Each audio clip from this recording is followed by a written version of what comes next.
Welcome to Borail News. DCC observes 78th birth anniversary of former Prime Minister Rajiv Gandhi.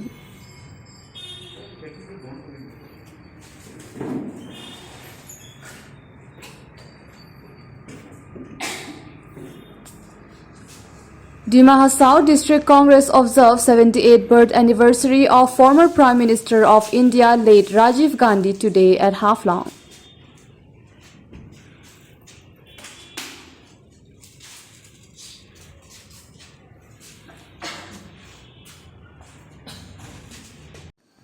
The program was attended by APCC Secretary Mr. Parthopratim Bora, DCC President Nirmal Langtasa, former CEM and former MLA Samarjit Haflongbar, MSc Daniel Langtasa and other Congress leaders and members.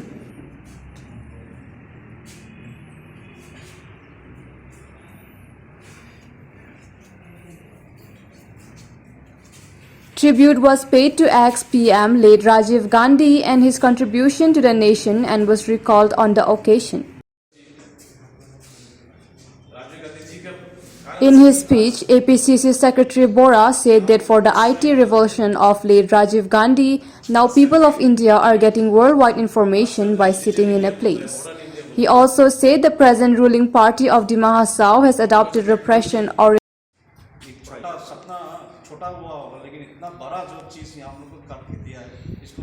other leaders also spoke on the occasion.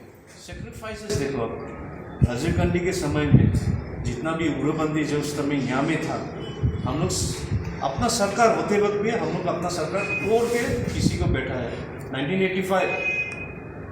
1985 देखिए, असम में court हम लोग का सरकार वहाँ उस समय हम लोग का सरकार था, विकास शेखर जी था उस समय हमारा सीट हम लोग मिड टर्म पोल करा के हम लोग कुर्सी हम लोग का सरकार हम लोग का हाथ से गवा दी, लेकिन बैठाया था आपकी शांति के लिए।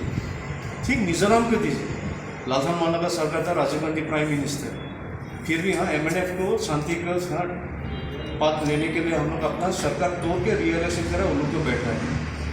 ठीक इसी तरह है हमें 1995 में हम लोग का जो MOU ASDC DSU के साथ जो एक साइन करके मोर पावर दे, उसके बाद कौन बैठा है? बैठा तो ASDC बैठा है। तो देखो कांग्रेस की बलिदान, यहाँ में भी देखो MOS करके, आज MOS की वजह से पीस एग्रीमेंट होने की वजह से आज जो आगे पहले जो संगठन था मिलिटेंट ऑर्गेनाइजेशन, आज वो लोग सरकार में बैठा है, लेकिन कुछ बदला नहीं लोग। पहले ASDC जो लोग बैठा, लेकिन चेंजेस आया, लेकिन इसी ऐसे चेंजेस से नहीं जहाँ अभी जो डिक्टेटरशिप विग्निटिव ऐसा चीज़ तो नहीं था, लेकिन आज देखो ये लोग हालत देखो कैसा चेंज हुआ। जैसा हम लोग बोरा जी बोला, change is a law of nature. तो अगर लॉ ऑफ नेचर होता है, ऐसे चेंजेस हम लोग नहीं चाहिए। We don't need this kind of changes. इसलिए हम लोग आने वाला समय में जैसा बोला, एक सपना हम लोग को 24 टारगेट है काउंसिल की, और अगर उसके पहले हम लोग का यहाँ ये हम लोग का MP इलेक्शंस भी हम लोग का इससे 24 में 2 टारगेट है काउंसिल और ये। तो इसलिए हम लोग जो एकजुट से हम लोग हारा होगा, लेकिन उसमें भी अच्छा संदेश दे, क्योंकि हम लोग को वोट बैंक भर रहा है, कुछ कमी की वजह से हम लोग हारा होगा। जैसे ये बोलना नहीं चाहिए था।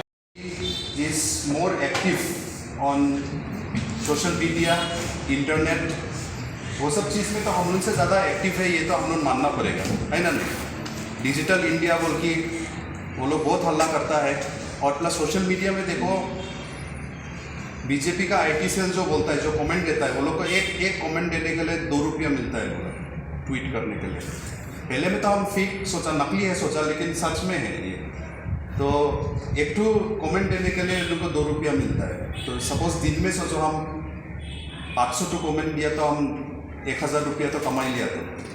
तो इसलिए सब जगह में देखो, आप जाके देखो, कुछ पोस्ट में देखो, कोई पेज में देखो, वो लोग को बहुत कमेंट्स मिलेगा। क्यों? क्योंकि उन लोग को 2 रुपया मिलता है। बड़ा बड़ा ऑफिस बनाया है, बिल्कुल पूरा दिन भर बैठ के लोग खाली टाइप करता है, कमेंट मारता है। ये स्ट्रेटेजी लेके आया है। लेकिन जब राजीव गांधी उस टाइम में इंडिया में आईटी रेवोल्यूशन लेके आएगा, कंप्यूटर लेके आएगा बोलने में बीजेपी लोग ही उस टाइम में प्रोटेस्ट किया था। पार्लियामेंट में प्रोटेस्ट किया, सब प्रोटेस्ट किया, वाजपेयी जी लोग प्रोटेस्ट किया। वो लोग बोला कि कंप्यूटर ये सब आएगा तो आदमी का काम खत्म हो जाएगा, आदमी लोगों क्या काम करेगा, सब कंप्यूटर काम करेगा तो हम लोगों तो बिना काम रह जाएगा आदमी लोग बोल के उस टाइम उन्होंने बहुत अपोज किया है।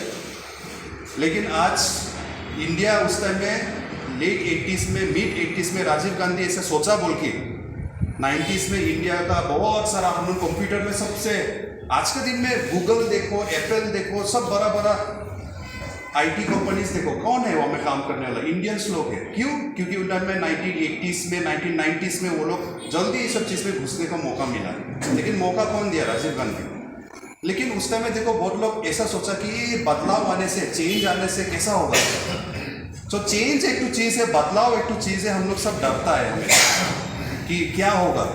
लेकिन हमारे ख्याल से आज के दिन में उसका जन्मदिन में हम लोगों को ये याद रखना है कि लेट्स बी पॉजिटिव। एक तो सेइंग है जो बोलता है change is the only constant. Change ही एक तो चीज़ है जो हमेशा होते रहता है, बाकी सब चीज़ कुछ भी परमानेंट नहीं है। Only change is the only constant जो हमेशा होते रहता है। हमें स्वर्गीय राजीव गांधी जी के बारे में कुछ वक्तव्य रखने के लिए मैं छोटा सा आप लोग सबको जानकारी है, इसलिए छोटा सा उनका लाइफ का विषय में मैं बोलूँगा। राजीव गांधी जी आज का दिन में इस अगस्त 1944 को जन्म हुआ था और उनका स्वर्गीय इंदिरा गांधी जी का देहांत के बाद, उनका एसेसिनेशन के बाद वो राजनीतिक में प्रवेश किया और भारत के प्रधानमंत्री भी बना है 1984 से 1999 तक। और बाद में 21 मई 1991 को हम लोग का दुर्भाग्य की बात है कि उनको एलटीटी उग्रपंथी की तरफ से एसेसिनेशन हुआ। सिर्फ 46 इयर्स 40 साल का उम्र में, इतना कम उम्र में, हम लोग से भी छोटा है बोले सर, हम लोग को तो 50 क्रॉस हो गई। इतना कम उम्र में ऐसा महान नेता जो हाईली क्वालिफाइड है, अच्छी यूनिवर्सिटी में पढ़ के, जिसका नॉलेज है, भारत का भविष्य, हम सबका भविष्य अच्छा करने के लिए जिसका पास अच्छा नॉलेज था, वो हम लोग छोटा सा पीरियड में 46-46 साल का उम्र में ही गुजरना पड़ा। इसलिए आप लोग जानता है कि सिर्फ इंडिया में नहीं, भारत में भी हमेशा इस मिलिटेंट्स उग्रवादी का शिकार, उसका विक्टिम हुआ है कांग्रेस का लोग। यहाँ में भी वही हालत है। इसलिए हम लोग हमेशा इस मिलिटेंट्स को, एक्सट्रीमिस्ट के खिलाफ में हम लड़के हैं, अभी भी लड़के जाता है। हमारा एक हिल डिस्ट्रिक्ट रिव्यू कमेटी करके एक ऑर्गेनाइजेशन कमेटी हमारा leader PCC president Bhupen Bora ji ने फॉर्म किया है under the leadership of MP Abdul Khaleque ji. तो वो कमेटी आपके यहाँ पे 22 तारीख के रात को पहुँचने वाली है और 23 तारीख को यहीं पे आप लोगों से मुलाकात करने वो लोग करेंगे। तो वो कमेटी का एजेंडा यही होगा कि कैसे दिमाग हसाव में ऑर्गेनाइजेशन शक्तिशाली कर सके, कैसे दिमाग हसाव में कांग्रेस को और मजबूत कर सके, कैसे दिमाग हसाव में यहाँ का जो काउंसिल है, काउंसिल के चुनाव में कांग्रेस का एक नया सीएम हम लोग देख सके और मेजोरिटी हम लोग पा सके। तो उसी के लिए ये कमेटी आने वाली है।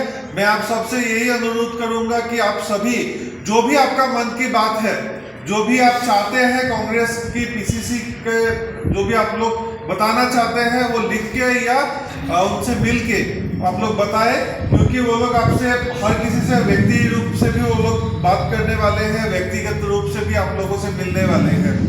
मैं आज निर्मल जी से और हमारा सोनम जी से मैं जब भी बात किया था, आज हम लोग बड़ा मीटिंग करने वाले थे, एक एग्जीक्यूटिव बड़ा मीटिंग, लेकिन आज 23rd को क्योंकि वो ऑब्जर्वेशन कमेटी आ रहे हैं यहाँ पे, तो इसीलिए मैं चाहता था कि पहले आप लोग उन लोगों से मिले, क्योंकि प्रदेश कांग्रेस के आने वाले कमेटी होने तक मैं यहाँ करीब 2-3 महीने तक ऑब्जर्वर रूप में आपके साथ हूँ। तो इसीलिए आज जो भी हो जैसे भी हो शॉर्ट करके यहाँ पे मीटिंग सोनम जी ने और डीसीसी प्रेसिडेंट ने कॉल किया है। आप सबसे मिलके बहुत खुशी हुई। आज मैं यहाँ उपस्थित होके हमारा स्वरमधन्य जीसी लांठादास जी को मैं नमन करता हूँ यहाँ पे, और आज उनका जो अवदान है इस पार्टी के लिए, उस अवदान के लिए वो चिरस्मरणीय रहेंगे पूरे असम में, पूरे भारतवर्ष में। उनका जो अवदान ये दिमा हसाओ जिला के लिए है, ये दिमा हसाओ जिला भी नामांकन उन्हीं के प्रयत्न से, उन्हीं के मोटिवेशन से ये जिला का नामांकन पड़ा। पहले तो एनसी हिल्स था, लेकिन दिमा हसाओ लोगों के जो प्रति कांग्रेस दल का श्रद्धा है या कांग्रेस दल का रेस्पेक्ट है, उसी का प्रतिफलन। I think in 2010 Dima Hasao Jila was named, Nancy Hills district was named as Dima Hasao. 2012. So that time Tarun Gogoi ji was the chief minister. और आज राजीव जी के जन्म जयंती पर हम लोग सब यहाँ पे एकजुट हुए हैं, और राजीव जी के जन्मदिन पर आप सभी जानते हैं कैसे वो आतंकवाद का शिकार हुए थे, कैसे देश के लिए, कांग्रेस के लिए उन्होंने अपना जान पे रिस्क देते हुए भी वो दक्षिण के दौरे पर जाते हैं, उनका मृत्यु हुआ। आज जो मोबाइल फोन दे रहे हैं, जैसे हमारा जो हेक्टर जी और हमारा डेनियल जी ने बताया कि जो मॉडर्न इंडिया का सपना, वो सपना राजीव जी ने देखा था प्रधानमंत्री होते हुए। आज वो जो सपना था कि भारत को, पूरा विश्व को एक साथ जोड़ने का सपना थ्रू इंफॉर्मेशन टेक्नोलॉजी राजीव जी ने देखा था। आज वही सपनों की बदौलत हम यहाँ पे हाफलॉन्ग में बैठे हुए पूरा दुनिया का क्या हो रहा है, आज अफगानिस्तान में क्या हो रहा है, आज अमेरिका में क्या हो रहा है, आज यूके में क्या हो रहा है, हमको पता है। और मैं आप लोगों से भी, स्पेशली जो सोशल मीडिया टीम से भी मैं अनुरोध करूंगा, दरखास्त करूंगा कि यहाँ पे बहुत सारी समस्याएं हैं। मैं कल जब यहाँ पे पहुंचने के बाद ही मैं सभी कार्यकर्ता से मिल रहा हूँ। जिला प्रेसिडेंट से भी आज करीब 3 घंटे का हम लोग का आलोचना हुआ। उसी आलोचना के दौरान ये भी जो हेक्टर जी ने बोला है, मुझे पता है यहाँ पे जो गवर्नमेंट है बिल्कुल अथॉरिटेरियन गवर्नमेंट चल रहा है काउंसिल का। यहाँ पे जो गवर्नमेंट चल रहा है वो लोगों का दमन करना चाहता है। यहाँ पे एक दमन नीति चल रहा है, यहाँ पे एक हिटलरी शासन चल रहा है। तो ये शासन के बारे में मैं spokes person of Assam Pradesh Congress committee, मैं जितना हो सके मैं स्टेट में या दिसपुर में ये बात मैं लेकर जाऊंगा, मीडिया के सामने, या जो प्लेन्स है प्लेन्स में मैं ये बात लेकर जाऊंगा। और आप लोगों से भी, सोशल मीडिया टीम से भी मैं ये रिक्वेस्ट करूंगा, स्पेशली यूथ कांग्रेस और एनएसवाई से, कि ये बातें आप लोग थोड़ा सोशल मीडिया में फोकस कीजिए। खुद ना लिख पाए तो कार्टून की तौर पे फोकस कीजिए, खुद ना लिख पाए तो आप लोग का जो फ्रेंड्स है उनसे लिखवाइए। और आप लोगों का जो कोऑर्डिनेशन है मैं स्टेट यूथ कांग्रेस और स्टेट सोशल मीडिया टीम से कर दूंगा, ताकि यहाँ पे जो भी हालात हो, जैसा भी हालात था, वो मेन जो गुवाहाटी और दिसपुर में ये बातें पहुंच पाए और मीडिया तक ये बातें पहुंच पाए। Reporting by Gaurav Sunar, Borail News.